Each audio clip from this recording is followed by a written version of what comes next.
Brenda nació el 19 de marzo de 1969 en Salem, Ohio. Desde joven tuvo una pasión increíble por ayudar a los demás, lo que la llevó a estudiar para ser especialista en vida infantil en la Universidad de Akron, ubicada también en Ohio. Después de sus estudios, Brenda se dedicó por años a ejercer su profesión en el Hospital Infantil de Akron, donde trabajaba con niños que enfrentaban cáncer y trastornos sanguíneos. Pero el compromiso de Brenda iba mucho más allá que su trabajo diario. Ella creó un programa para adolescentes con cáncer y organizaba actividades para que las familias celebraran cada logro de sus tratamientos. Todos quienes la conocieron describen a Brenda como una persona entregada, cariñosa y siempre presente para sus amigos y familiares. En 1995, Brenda conoció a Steve, el hombre que se terminaría convirtiendo en su esposo. Fue tan solo un año después, en 1996, que los dos se casaron y comenzaron a formar su familia en el lugar de siempre, Akron, Ohio. Con el tiempo tuvieron 2 hijos, un niño y una niña, Sydney la mayor y Andrew el más pequeño. Brenda y Steve se dedicaron a criar a sus hijos en un hogar lleno de amor y apoyo. Como una familia que decidió criar a sus hijos en un entorno rodeado de amor y cariño pudo terminar siendo víctima de un crimen tan espantoso. La vida de ellos había sido muy tranquila. Nadie se imaginaba que, al momento en el cual los hijos empezarían a estudiar en la universidad, todo cambiaría para siempre. Sydney, la hija mayor de los Powell, desde pequeña se destacó como una estudiante brillante y una joven con un gran futuro por delante. Ella asistió a la escuela primaria Saint Sebastian y luego continuó su educación secundaria en St. Vincent Mary High School, donde se graduó en el año 2018. Durante su tiempo como estudiante, Sydney no solo fue una estudiante de honor con calificaciones extraordinarias, sino que también se daba tiempo para participar en actividades extracurriculares como por ejemplo el fútbol. Sin embargo, la personalidad de Sydney era un poco enigmática. Al principio solía parecer tímida y reservada, pero todos, al conocerla bien, descubrían que en verdad era una persona alegre, divertida y bastante extrovertida. Cuando Sydney se acercó al final de sus años de secundaria, sus padres comenzaron a buscarle universidades. Realizaron visitas a varias instituciones, tanto dentro de Ohio como en estados cercanos, hasta que Sydney decidió postularse a Mount Union, una universidad que quedaba en Alliance, Ohio. Lo que más le atrajo a ella de Mount Union fue que era una universidad de tamaño pequeño y además que estaba muy cerca de Akron, a tan solo 45 minutos en auto. Esto le daba la oportunidad a Sydney de tener cierta independencia sin alejarse demasiado de su hogar. Más tarde, la joven consiguió una beca en esa universidad gracias a su buen rendimiento académico. Esto alivió claramente un montón la carga económica para su familia, porque, por si alguno no lo sabe, en Estados Unidos las universidades son extremadamente caras. Y a veces los padres se pasan toda la vida ahorrando para pagarle esos estudios a sus hijos. El hecho de que Brenda consiguiera una beca puso muy felices a sus padres claramente, sobre todo a su madre, con quien ella tenía una muy buena relación. Eran prácticamente como mejores amigas. Incluso entre las dos solían tener un comportamiento como bastante juvenil. Se mandaban mensajes todo el tiempo, se enviaban memes e incluso se solían hacer bromas la una con la otra. Era una relación madre-hija en verdad especial y que todos admiraban. Regresando al tema universitario, Sidney Powell había encontrado en Mount Union la universidad perfecta para iniciar una nueva etapa en su vida. Todo parecía indicar que Sydney tenía un camino prometedor por delante, con una vida llena de oportunidades. Pero lamentablemente lo que sucedería después terminó transformando a esta historia de posible éxito en una tragedia inimaginable. En el otoño del año 2018, Sydney comenzó su vida universitaria como estudiante de primer año en Mount Union. Se mudó a los dormitorios del campus, donde compartía habitación con Lauren, su mejor amiga desde la secundaria. Su vínculo de amigas había sido tan fuerte durante la escuela que las dos habían decidido compartir cuarto en esta nueva etapa de sus vidas, haciendo que la transición fuera así más fácil para ambas. Consideraban que esta era la forma ideal de enfrentarse juntas a los nuevos retos y aventuras de la vida universitaria. Como verán, todo parecía estar perfectamente alineado para Sydney. Su familia estaba muy emocionada por verla crecer y enfrentarse a esta nueva vida. Claramente nadie se esperaba que sucediera algo como lo que pasaría tan solo unos meses después. Sydney estaba completamente emocionada por aprovechar todo lo que la universidad tenía para ofrecerle. Desde el principio se unió a una hermandad, hizo nuevos amigos y participó en actividades que le encantaban. Y aunque, como les conté, la universidad quedaba a tan solo 45 minutos de su casa en Akron, Ohio, Sydney casi ni volvía, excepto en los descansos obligatorios como las vacaciones de verano, invierno o el Día de Acción de Gracias. Sydney se sentía tan cómoda y feliz en su vida universitaria que no quería volverse los fines de semana a su casa. Quería disfrutar a pleno esa nueva etapa de su vida. Pero a pesar de que estaba muy ocupada con sus nuevas actividades, sus estudios y que no volvía a su casa, Sydney se mantenía en contacto constante con sus padres. Porque para ella aún esa conexión era muy importante, por más de que ahora estaba construyendo su independencia. No obstante, a pesar de todo, sus padres la extrañaban demasiado y solían esperar con ansias el momento en el cual Sydney regresara a casa. Y así también lo hicieron durante el verano del año 2019, cuando Sydney volvió de nuevo a su hogar. Durante aquel verano en su casa en Akron, Sydney consiguió un trabajo en el equipo de béisbol de las ligas menores de su ciudad, conocido como los Akron Rubber Ducks. Pasó todo ese verano trabajando y disfrutando de su tiempo libre junto a su familia y a su amiga Lauren. Después del verano, regresó a la universidad para comenzar su segundo año en otoño del 2019. Como de costumbre, Sydney completó su semestre y volvió a casa para las vacaciones de Navidad.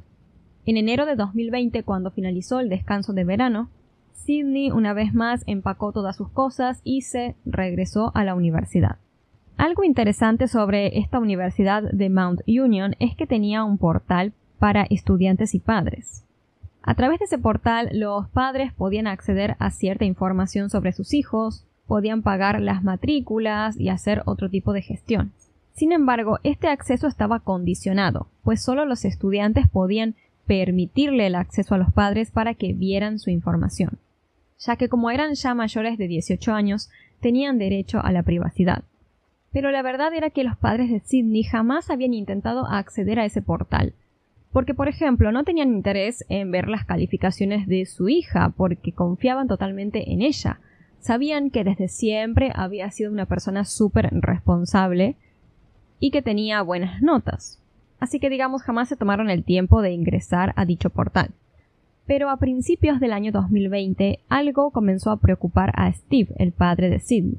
Había querido por primera vez aquel mes ingresar al portal de estudiantes de Mount Union, con el objetivo de pagar la matrícula. Pero cada vez que lo intentaba, el sistema no se lo permitía.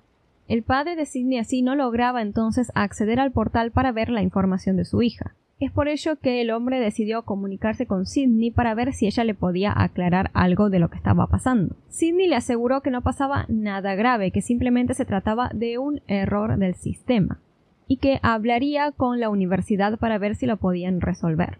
Sin embargo, pasaban los días y nada cambiaba. El padre de Sydney seguía sin poder acceder al portal. Y ya Steve se empezó a preocupar porque él necesitaba pagar la matrícula de la universidad. Bajo toda esta situación, el día 3 de marzo, Steve, tras volver a fallar en su intento de ingresar al portal de la universidad, decidió llamar a la institución para averiguar qué era lo que en verdad estaba pasando. Pero lo que le dijeron en esa llamada dejó a Steve totalmente helado. Según la universidad, Sydney ya no estaba matriculada como estudiante. Steve quedó en completo shock al escuchar esto. No tenía sentido. Hasta donde él sabía, Sydney había estado asistiendo a clases como siempre. Pensó que quizás se trataba de un error o de un malentendido. Pero lo cierto era que esta llamada sería el inicio de la develación de un misterio que lo cambiaría todo. Steve, intentando averiguar un poco más de lo que estaba pasando, preguntó a la universidad cuánto tiempo llevaba Sydney sin estar matriculada.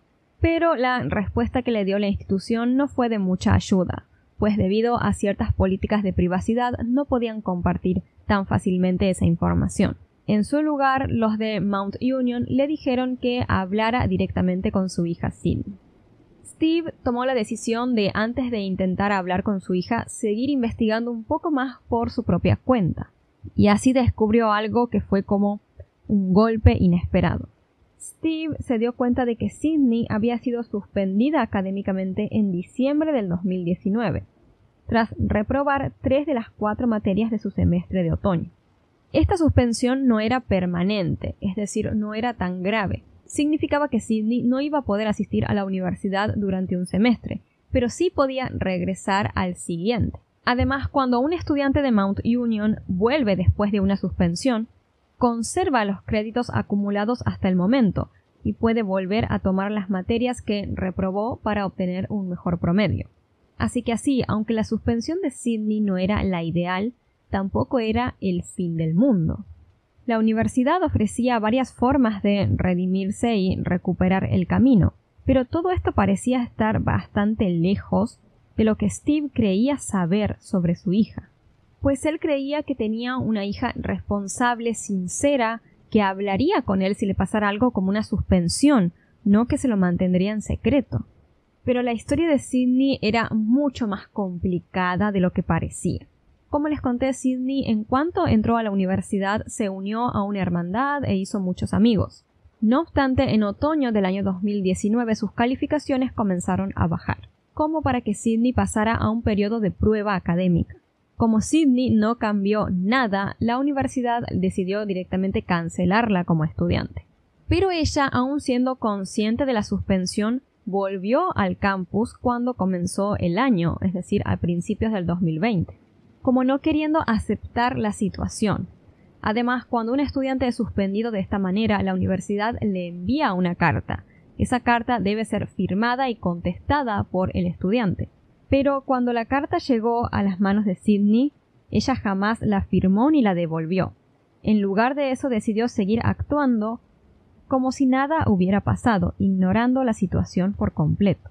Sydney siguió asistiendo a clases, yendo a las reuniones de la hermandad y además seguía viviendo en el campus, algo que no está permitido si no sos estudiante de la universidad, claramente. La administración de Mount Union, al darse cuenta de esto, organizó varias reuniones con Sydney para comentarle básicamente que tenía que irse del campus. Incluso los de la universidad le ofrecieron a Sydney ayuda para hablar con sus padres y explicarles la situación y demás. Pero Sydney mintió diciendo que ella ya les había avisado a sus padres. Además, inventaba excusas para quedarse en el campus. Por ejemplo, en un momento dijo que sus padres estaban de vacaciones y que por lo tanto no podía recibir la ayuda de ellos para mudarse. Finalmente, el día 24 de febrero fue la última reunión que Sydney tuvo con la administración de la universidad.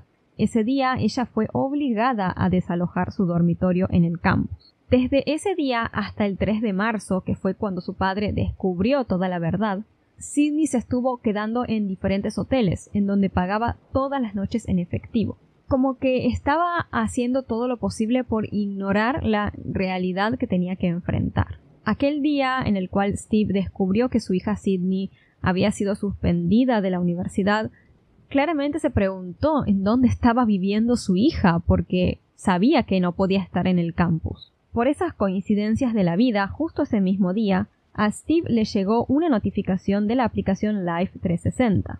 Esta aplicación, mediante una suscripción, te permite ver la ubicación en tiempo real de las personas y te envía notificaciones cuando esas personas llegan a lugares específicos. A Steve, en ese momento, mientras él estaba en el trabajo, le llegó la alerta de que Sydney estaba en la casa familiar, lo que sería extraño si ella siguiera en la universidad.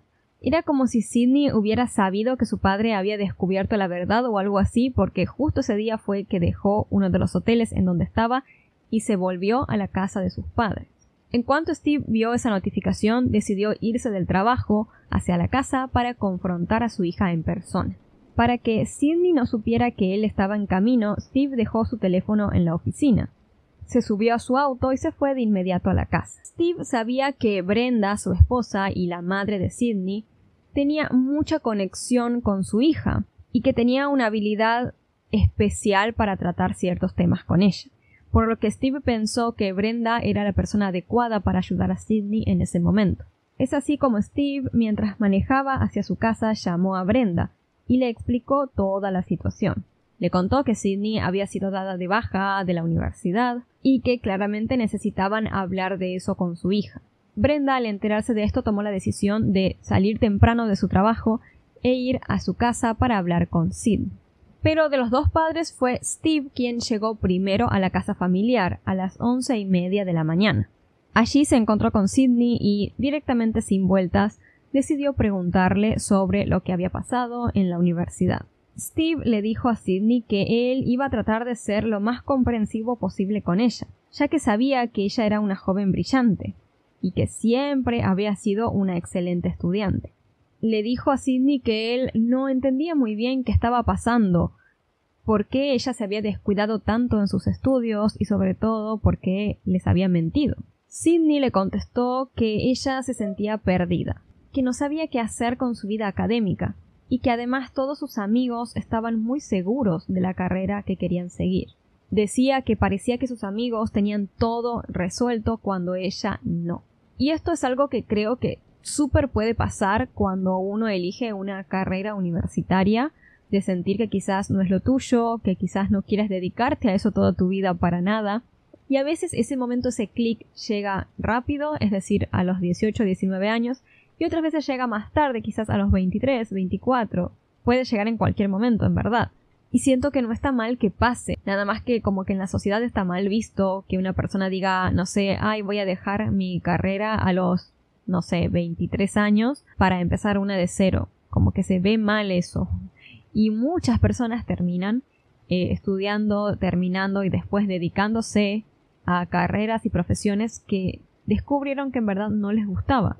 Porque la realidad es que a los 18 años uno es muy chico para elegir una carrera universitaria, siento yo. O sea, estás eligiendo algo que técnicamente te vas a dedicar toda tu vida. Y siento que te falta demasiada vida a los 18 años como para tomar una decisión tan fuerte o incluso como para conocerte tan bien a vos mismo. Pero bueno, la sociedad nos hace hacer eso. Yo me pongo a pensar en cómo era a los 18 y digo, no sé cómo se pretendía que tenga mi vida así de resuelta en ese momento. Afortunadamente tuve suerte porque elegí una carrera que hoy en día me gusta, pero me la cuestioné un montón en muchas etapas de la vida, ¿no? Y dije, ¿hice bien en estudiar esto? Por suerte hoy me siento súper segura, sé que estudié lo que en verdad más me gusta, pero bueno, tuve como varios momentos de autodescubrimiento en los que nada, en los que dudé porque se me vino, no sé, la chispita de querer probar otras cosas y nada, y tener como otras experiencias. Así que creo que nada, que lo que le pasaba a Sydney era súper válido y entendible y nada, y súper charlable, por ejemplo, con tus padres. Y Steve pensó exactamente lo mismo, pues en lugar de enojarse con su hija, le mostró su apoyo. Le dijo que todo iba a estar bien, que iban a trabajar juntos en ello y que al final todo se resolvería.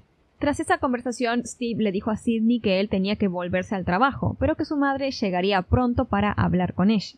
Así que así Steve se fue de nuevo al trabajo y dejó que Brenda fuera a la casa para seguir hablando con Sydney.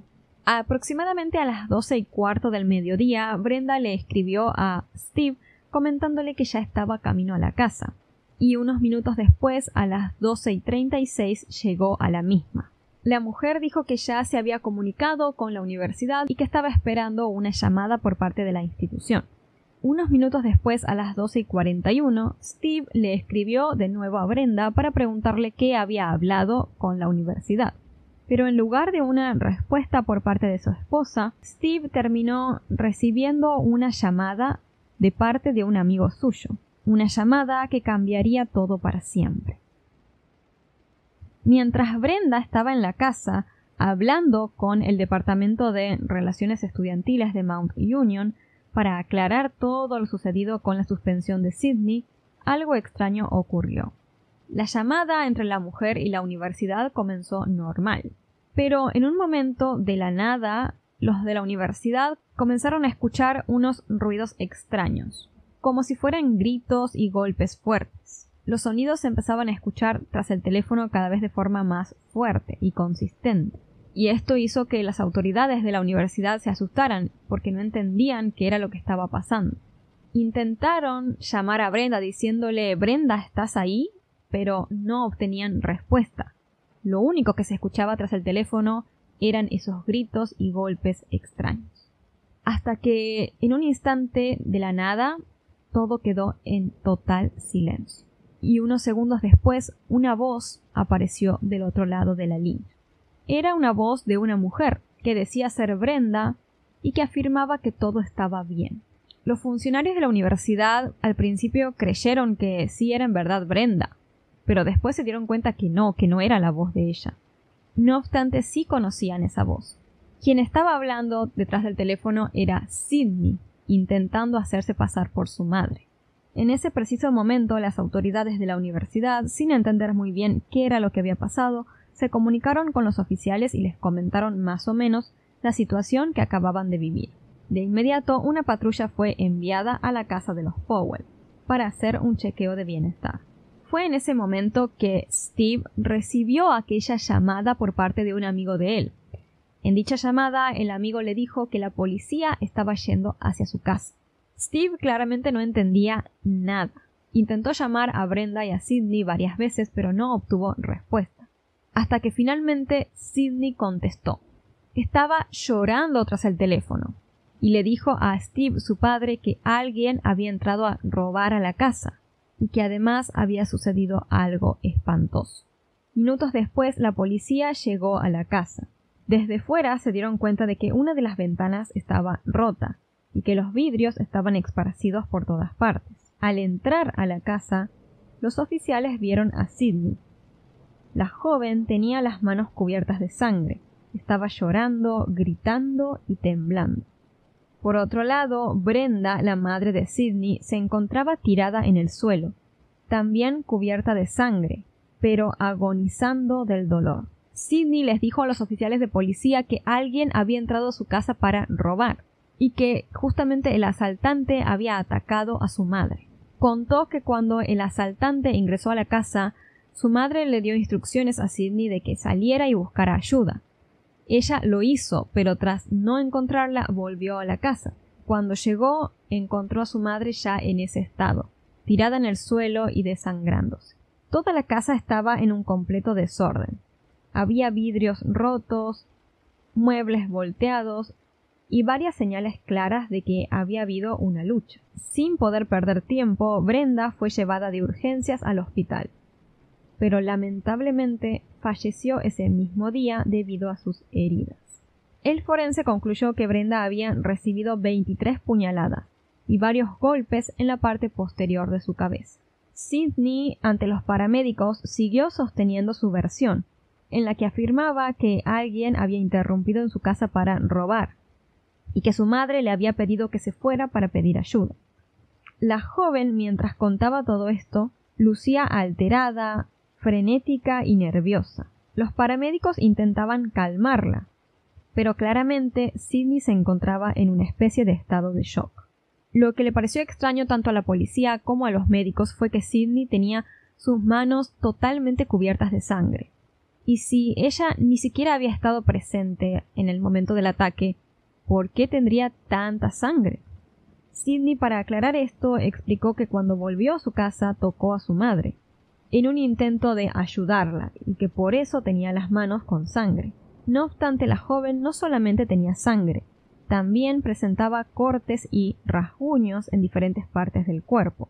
Además, los oficiales notaron que la ventana de la casa estaba rota desde adentro, algo que no encajaba con la versión del robo, ya que si alguien hubiera querido entrar para robar, habría roto la ventana desde fuera. Todo indicaba más que nada que la escena había sido preparada para simular un robo. Ante todo esto, esta historia de Sidney del supuesto asalto no le pareció muy creíble a los policías. creían que Sidney se había inventado toda esa historia del supuesto intruso en la casa. Y lo que ayudó a los investigadores a terminar de confirmar estas dudas fueron diferentes declaraciones que dieron las autoridades de la Universidad Mount Union. Ellos contaron que mientras hablaban por teléfono con Brenda, de la nada empezaron a escuchar gritos, golpes y sonidos extraños, y que después fue Sidney quien tomó el teléfono intentando hacerse pasar por su madre. Este detalle fue clave para los investigadores, que en base a ello comenzaron a armar una línea de tiempo de todo lo que había pasado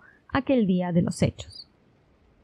Todo comenzó ese día cuando Steve se dio cuenta de que no podía acceder al portal de la universidad de su hija Sidney. Después de que él se enterara de toda la verdad, sucedió todo lo que les comenté. Steve le contó toda la verdad a su esposa Brenda, salió del trabajo, fue a hablar con su hija, después se volvió, y unos minutos después Brenda llegó a la casa para hablar con Sidney. Lo que sucedió fue una pelea entre Sidney y Brenda mientras esta última hablaba con la universidad.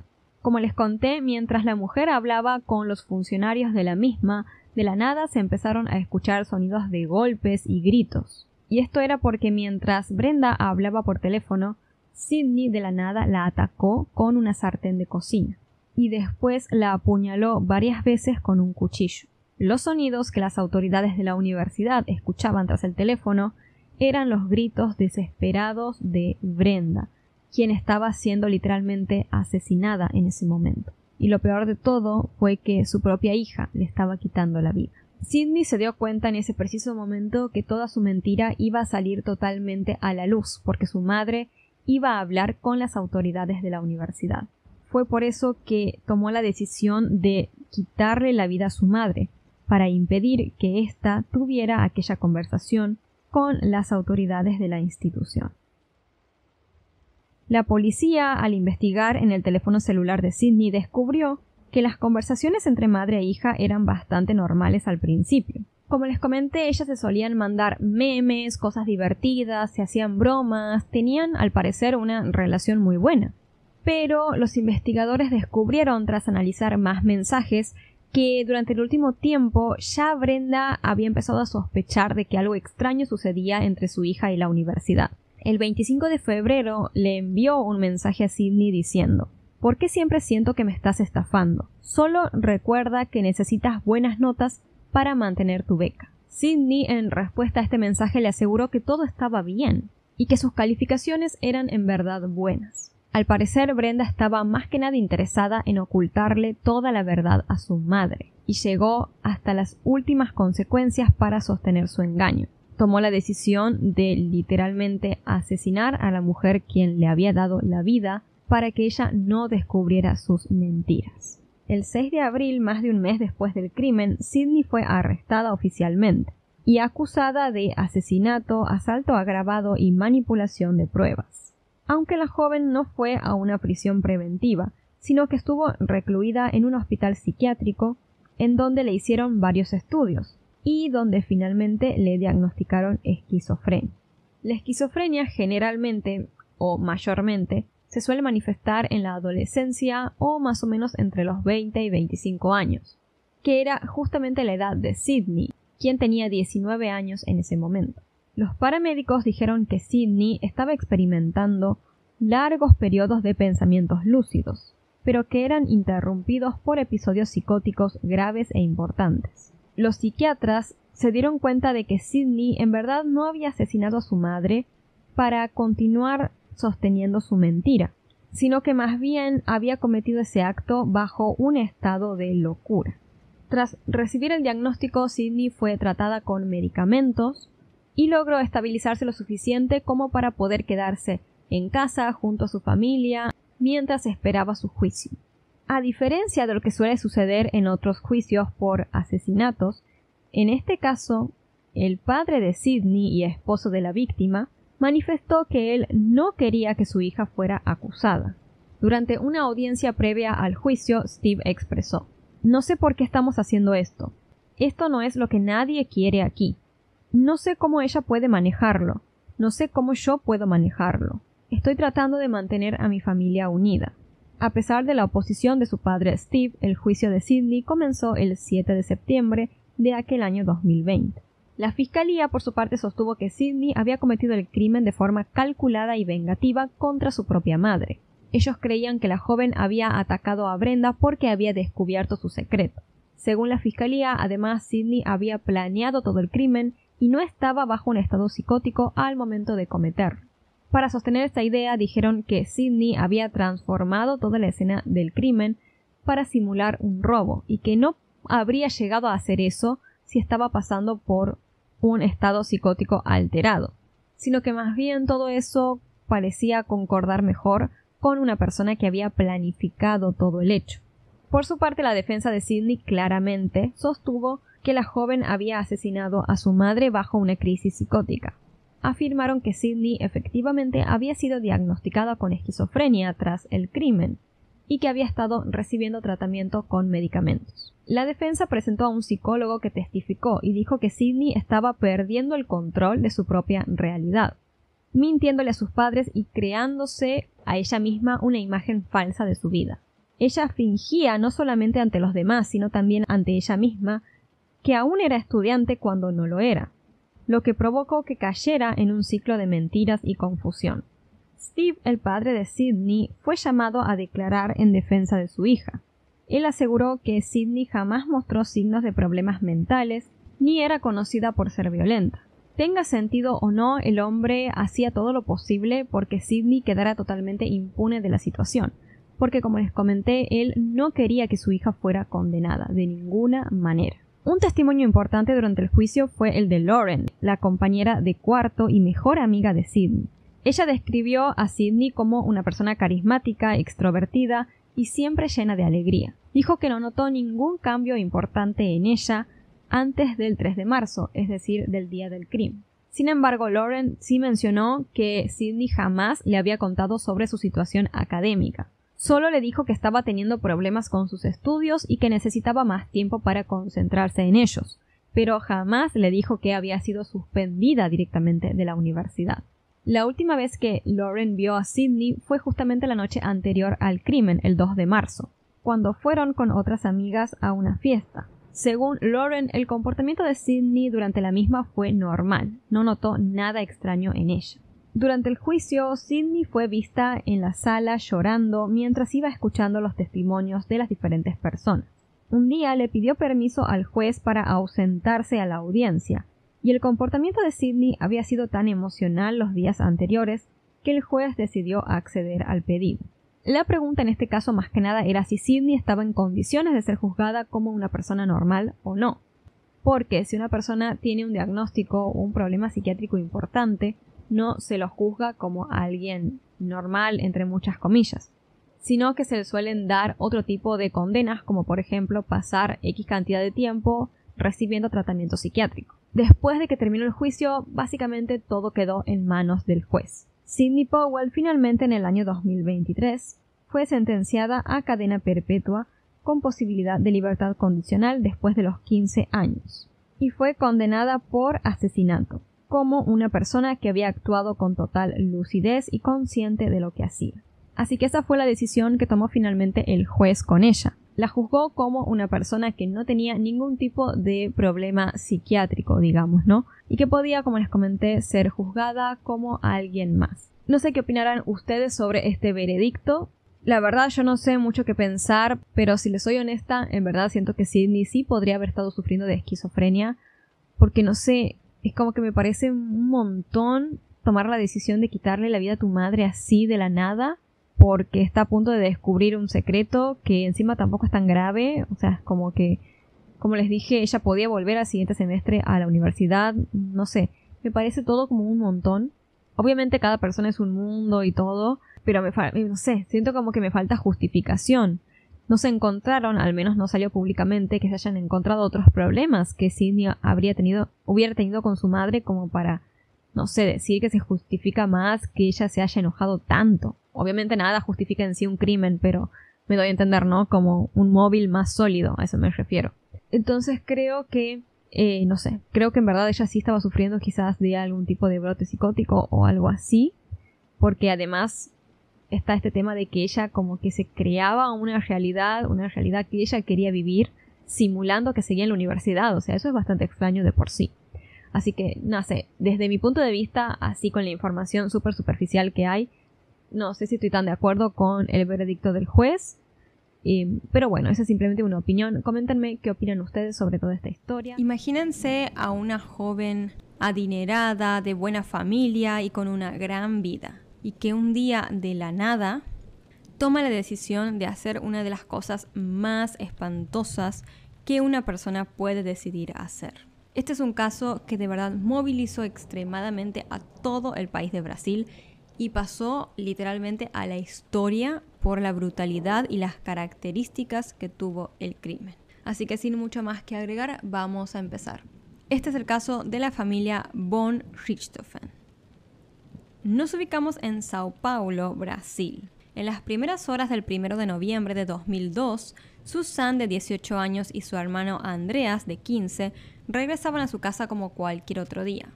Pero aquella vez en particular encontraron que toda la casa estaba extremadamente desordenada. Parecía que había habido un robo. Los jóvenes sabían que sus padres eran los únicos que tenían que estar en la casa, así que en cuanto vieron todo esto corrieron hacia la habitación de sus padres, solo para encontrarse con una escena extremadamente espantosa. Todas las paredes estaban cubiertas de sangre, y sus padres, el señor y la señora von Richthofen, fueron encontrados sin vida encima de un charco de sangre.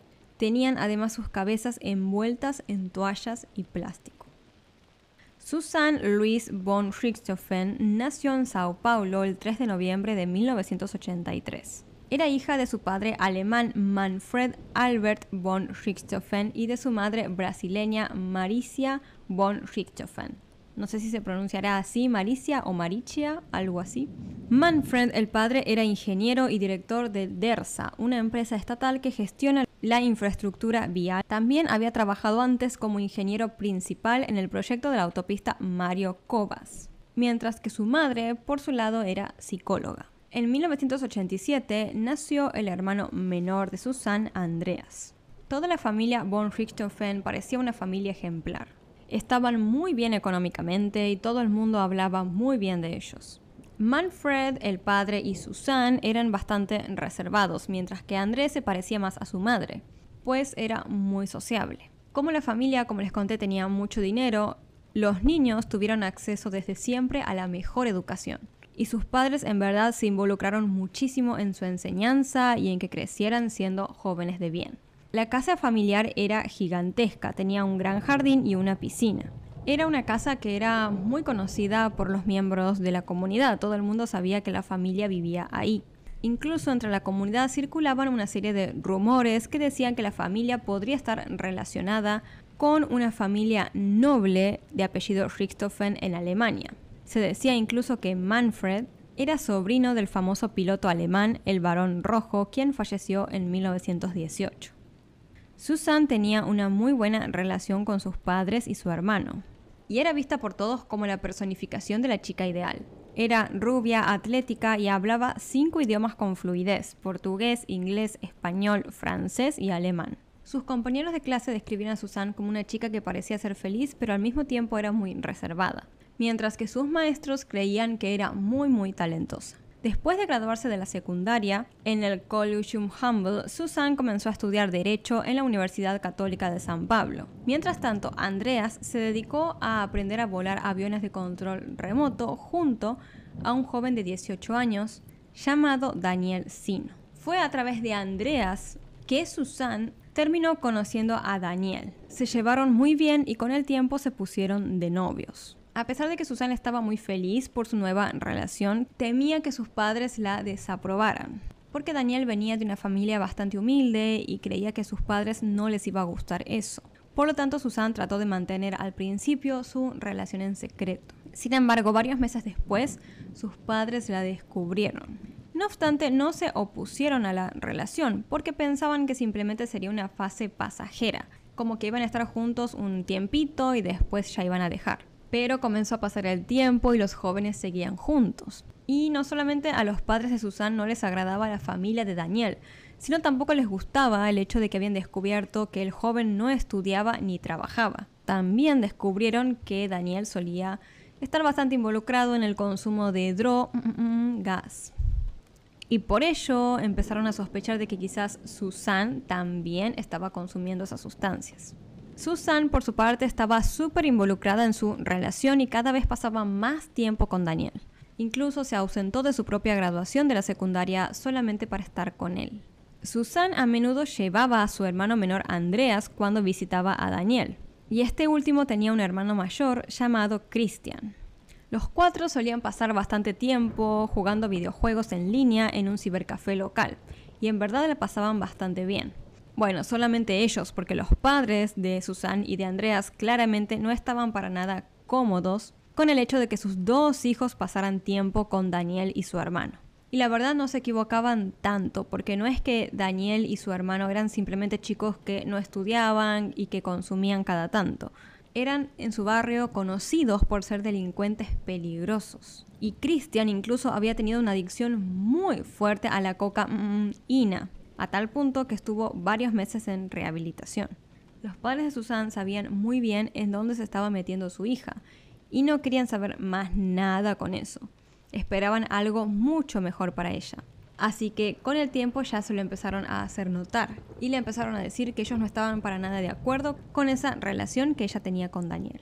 A Suzanne esto no le importó demasiado, incluso a finales del 2002 ella comenzó a pasar casi todas las noches en casa de Daniel, mintiéndoles a sus padres que en realidad se iba a quedar en la casa de una amiga. E hizo esto durante bastante tiempo, hasta que un día, en abril del 2002, en una de esas noches, los acontecimientos tomaron un giro inesperado. Suzanne le dijo como de costumbre a su madre que pasaría la noche en la casa de una amiga.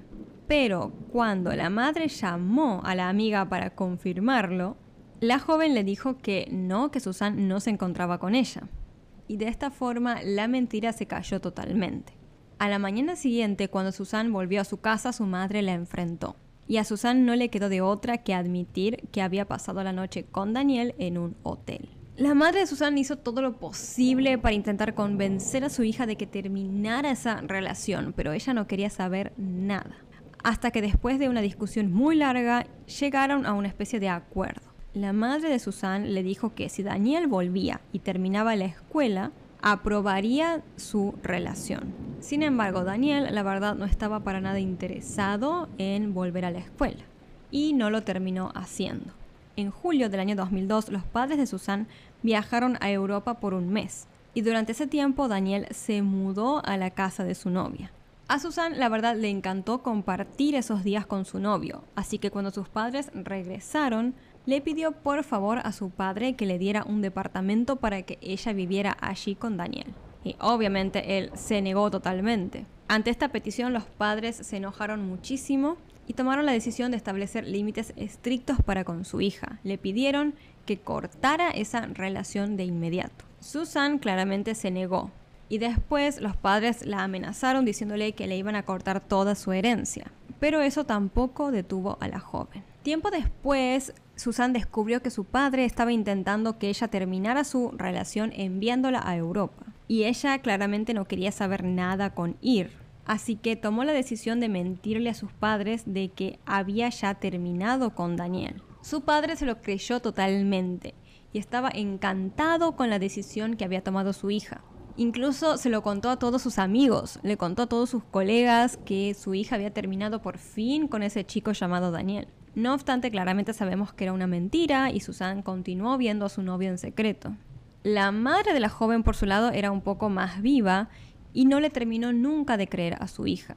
La observó muy de cerca durante un tiempo hasta que finalmente confirmó sus sospechas y se dio cuenta de que Suzanne jamás había terminado con Daniel. La pareja parecía ya no tener salida, ya ni siquiera podían seguir su relación en secreto. Así que sin poder encontrar otra solución, comenzaron a idear un plan para deshacerse de los padres de Suzanne. La mañana del miércoles 31 de octubre del 2002, Suzanne comenzó su día como cualquier otro. Fue a clase y después volvió como si nada pasara. Cuando cayó la noche, tomó la decisión de poner el plan en marcha. Pero primero tenía que ocuparse de su hermano menor Andreas. Suzanne entonces pasó a buscar a Daniel aproximadamente a las 9:30 de la noche. Y se pusieron a consumir, ustedes ya saben qué cosa, mientras repasaban su plan. Después de esto se dirigieron a la casa familiar de los von Richthofen junto a Christian, el hermano de Daniel. Ellos sabían que para concretar el plan primero tenían que sacar a Andreas, el hermano menor de Susan, del medio. Así que cuando llegaron le propusieron ayudarlo a escaparse para que el jovencito de 15 años pudiera ir a jugar videojuegos con sus amigos. Andreas ni siquiera lo dudó, solamente pensó que su hermana, el novio de ella y el hermano estaban siendo súper buena onda y que lo estaban ayudando a escaparse para ir con sus amigos y demás. Nunca sospechó nada extraño. Así que el niño siguió los pasos de su hermana y de los demás, salió de su casa y se fue con sus amigos. Más tarde, a las 11:59 de la noche, Susan le dio a Daniel y a su hermano Christian ropa oscura para que se pusieran, junto con guantes quirúrgicos para ocultar sus huellas dactilares y también pantimedias para cubrirse el cabello.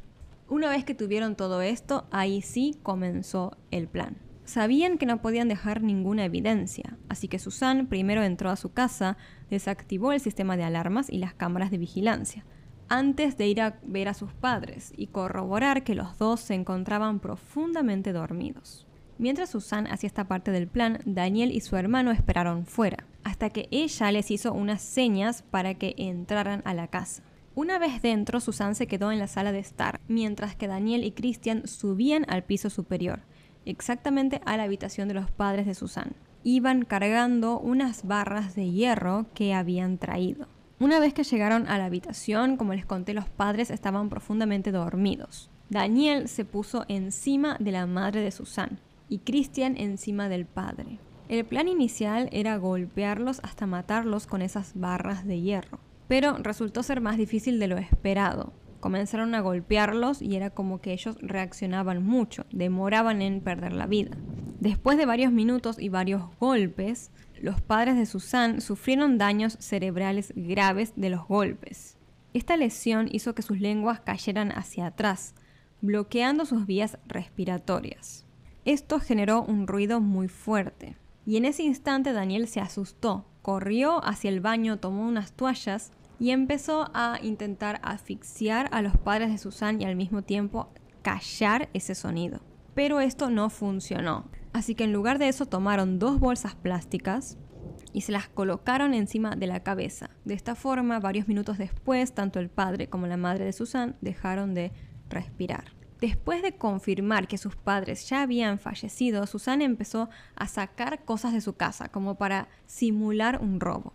El plan era hacer parecer que todo había sido eso nada más, un robo que había salido mal. No se sabe si fue la descarga de adrenalina, el miedo a ser atrapados o qué, pero los jóvenes cometieron un error. No tomaron lo que en verdad un ladrón se habría llevado, porque Susan simplemente tomó, por ejemplo, billetes, algunos dólares y euros, pero se dejó cosas muy importantes y costosas, como por ejemplo teléfonos móviles, computadoras, autos y demás.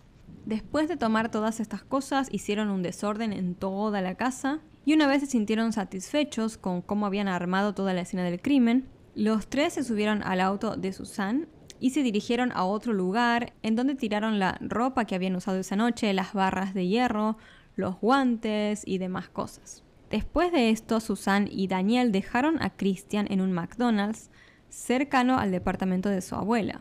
Él se quedó un par de horas ahí, mientras que Susan y Daniel se fueron a una lujosa suite de un hotel, en donde básicamente se pasaron toda la noche festejando lo que habían hecho. A las 3 de la mañana se fueron a un cibercafé a buscar a Andreas, quien, recordemos, había pasado la noche allí jugando videojuegos con sus amigos. Y después los 3 volvieron a la casa familiar, básicamente a la escena del crimen.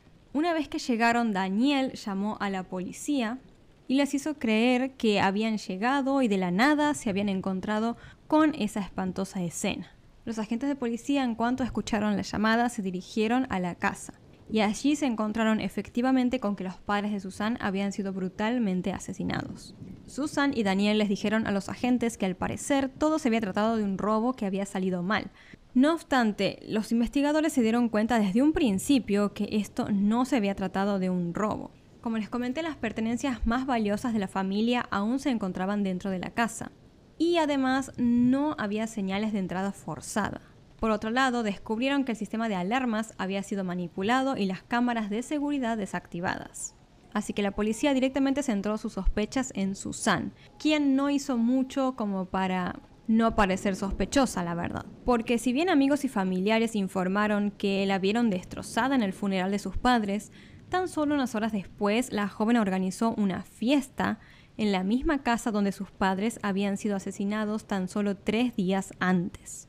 Quienes la vieron dijeron que Susan parecía una joven normal que se estaba divirtiendo en una fiesta, ni cerca parecía ser una chica que acababa de perder a sus padres. Es por eso que la policía comenzó a vigilar muy de cerca a Susan. Con el tiempo la joven comenzó a mostrarse más interesada en el dinero de sus padres y en la herencia que en intentar descubrir quién los había asesinado. Los agentes de policía, por su parte, además de poner su atención en Susan, comenzaron a investigar tanto a Daniel como a su hermano Christian. Y así descubrieron que este último había comprado una motocicleta Suzuki de $3.600 tan solo 10 horas después del crimen. En cuanto Susan se enteró de esta compra, confrontó tanto a Christian como a Daniel, diciéndoles que fue una decisión totalmente imprudente porque claramente los iba a hacer ver como sospechosos. Los tres comenzaron a discutir y todo el conflicto terminó con Susan tomando la decisión de terminar su relación con Daniel. Debido a esta extraña compra, el día 7 de noviembre de 2002, Christian fue enviado a la comisaría para ser interrogado. Cuando los agentes le preguntaron sobre la motocicleta, el joven dio 3 versiones diferentes sobre cómo la había conseguido, hasta que finalmente se quebró y admitió que la había comprado con dinero que le había robado a los padres de Susan.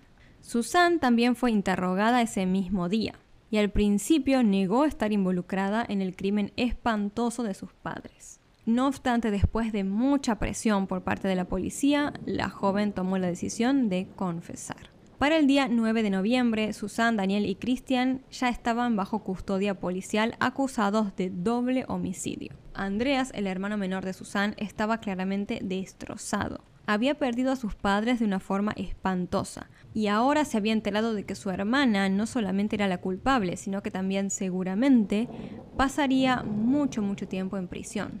Por otro lado, 2 personas que él quería mucho, que eran Christian y Daniel, también eran culpables y seguramente se enfrentaban a largas condenas. A pesar de todo lo que Susan había hecho, Andreas tomó la decisión de apoyarla y permanecer a su lado, pues no podía soportar la idea de perder a alguien más. La ley brasileña establece la presunción de inocencia hasta que se demuestre lo contrario. Por ende, si una persona es acusada de algo hasta que se lleve a cabo su juicio y se la encuentre culpable, puede permanecer bajo arresto domiciliario en lugar de quedarse en una prisión normal. Y esto fue lo que pasó con Susan, quien permaneció en su casa esperando el día de su juicio. Mientras esperaba su juicio, Susan presentó una demanda para apoderarse de la totalidad de la herencia de sus padres. Pero encontraron una pistola dentro de un osito de peluche de Susan, y los investigadores consideraron que este podría haber sido un intento de poner en peligro la vida de su hermano Andreas. Por ende, terminó perdiendo la demanda, cuando si no era por esto, quizás la terminaba ganando. El crimen de los padres de Susan se terminó convirtiendo en un tema candente en Brasil, y el caso se hizo extremadamente mediático.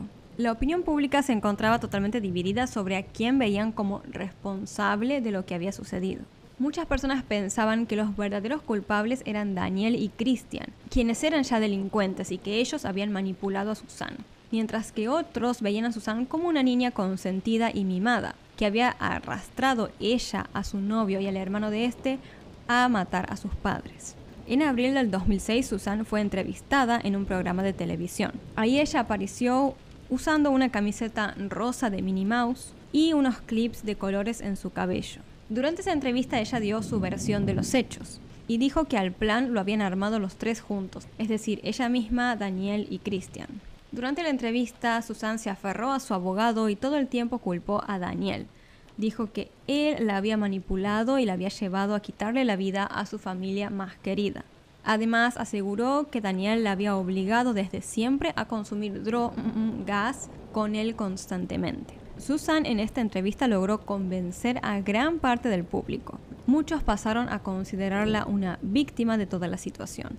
Pero la entrevista continuó al día siguiente, y fue entonces cuando Susan perdió gran parte de esa simpatía que había logrado construir. Antes de que comenzara la misma, el equipo de noticias había colocado los micrófonos, pero Susan y su abogado no sabían que estaban encendidos. Entonces ellos comenzaron a hablar y salió al aire cómo el abogado le decía a Susan cosas que tenía que decir o hacer. Por ejemplo, en un momento le dijo: comienza a llorar y di que ya no quieres hablar más. Esta situación destruyó por completo toda la credibilidad de Susan, y todos los intentos de su equipo defensor para salvar la situación terminó siendo totalmente inútil. Por otro lado, otro secreto salió a la luz. Los investigadores encontraron 2 cuentas bancarias suizas de Manfred, el padre de Susan, abiertas en noviembre de 2001. Dentro de estas cuentas habían aproximadamente 10 millones de euros. La fiscalía luego recibió unos documentos de una fuente anónima mostrando una serie de transacciones que básicamente confirmarían que ese dinero provenía a causa de un acto de corrupción. El juicio para los 3 jóvenes quedó programado para el 5 de junio del año 2006. No obstante, comenzó en verdad el día 17 de julio, con 200 personas en la corte que habían ido a observar el tan esperado juicio. Para este punto, Danielle y Susan llevaban ya casi 4 años separados. Durante el juicio, ella culpó fuertemente a Danielle por el crimen, mientras que él y su hermano insistieron en que había sido Susan quien había organizado todo. Además, Danielle aseguró que Susan había estado considerando matar a sus padres desde hacía 1 año antes de los hechos. Después del juicio, que duró más o menos 4 meses, el veredicto fue finalmente emitido el día 20 de noviembre del año 2006. El jurado encontró a los 3 culpables. Christian, Danielle y Susan fueron condenados finalmente a 40 años de prisión. Susan era extremadamente conocida porque recordemos que como su caso era muy mediático, todo el mundo sabía quién era. Es por esto que para evitar que le hicieran daño, Susan tuvo que, durante los primeros 7 meses de su condena, en una zona totalmente aislada de la prisión. Andreas, su hermano, la visitó durante un tiempo, pero ningún otro miembro de la familia lo hizo. Todos los demás dejaron muy en claro que no querían verla. Después de cumplir 3 años en prisión, Susan solicitó en el año 2009 que el resto de su sentencia se convirtiera en arresto domiciliario, pero su solicitud fue rechazada. Por otro lado, Andreas recibió mucho repudio por parte del público porque a nadie le gustaba que él siguiera apoyando y viendo a su hermana, a esa persona que le había hecho algo tan espantoso a sus padres. Pero después de varios años, Andreas tomó la decisión de demandar a Susan por su parte de la herencia que le correspondía. Y además de la herencia, recibió el seguro de vida de su padre valorado en $300,000. Esto hizo que también Andreas lograra ganar la simpatía de la opinión pública, quienes veían que finalmente él había madurado y se había dado cuenta de que no tenía que estar a favor de su hermana. Susan, por su parte, con el paso de los años, comenzó una relación con una reclusa llamada Sandra Gómez, y para septiembre del año 2014 prácticamente estaban casadas. Cuando la noticia de la relación de ellas dos se hizo pública, causó un escándalo, porque Sandra Gómez había sido condenada a 27 años de prisión por el secuestro y asesinato de un niño. Así que digamos que sí, fue bastante polémico todo. Pero su relación no duró mucho, la verdad. Unos años después se terminaron separando. Luego de esto, Susan decidió centrarse en ella misma y continuar su educación. Los prisioneros en Brasil, cuando cumplen 6 años de condena y tienen buen comportamiento, pueden ser admitidos en un programa llamado semiabierto. Este programa les otorga más libertad dentro de la cárcel e incluye 6 permisos temporales para salir de la cárcel en eventos especiales, como por ejemplo el Día de la Madre, el Día del Padre, Navidad y Año Nuevo. Tanto Susan como Christian y Danielle fueron admitidos en este programa. Danielle salió por primera vez en un Día de la Madre y comenzó a salir ahí con una chica llamada Alén. Después, para su permiso del Día del Padre, él le propuso matrimonio y en Navidad se terminaron casando. En 2016, Susan comenzó una relación con un hombre divorciado de 37 años llamado Rodrigo Alberg. Pero después de esto, Susan fue revocada del programa, ya que empezó a ser desobediente con las reglas que tenía que seguir dentro de la cárcel. En enero del año 2018, Daniel fue liberado después de cumplir tan solo 15 años de su sentencia de 40. A partir de ese momento, él se centró en reconstruir su vida y en su nueva familia. Christian, por su parte, fue liberado en agosto del 2017 después de cumplir 14 años. pero 7 meses y 24 días después volvió a la prisión por haber sido acusado de agredir a su esposa e intentar sobornar a un policía para encubrir ese crimen.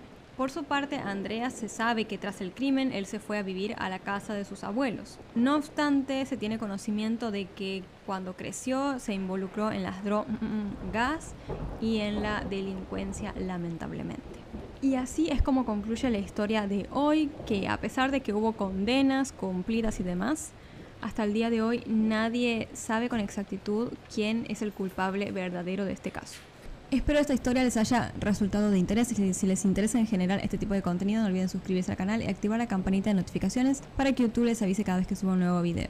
Les voy a estar dejando por acá en pantalla toda la lista de miembros, no se los puedo leer ahora porque lamentablemente y por desgracia estoy sin internet porque en Buenos Aires está habiendo muchísimos cortes de luz y a mí me tocó por el lado del internet, digamos, porque no sé qué fase se cortó y que no sé qué, y no tenemos internet ninguno de los del edificio. Roguemos que vuelva lo antes posible, pero bueno, hasta eso como no puedo acceder a leer la lista, se las voy a estar dejando por acá en pantalla. Muchísimas gracias a todos los miembros del canal por estar siempre apoyando este proyecto. Y ahora sí me despido. Muchas gracias a todos por verme. Un beso enorme y yo los veo en la próxima.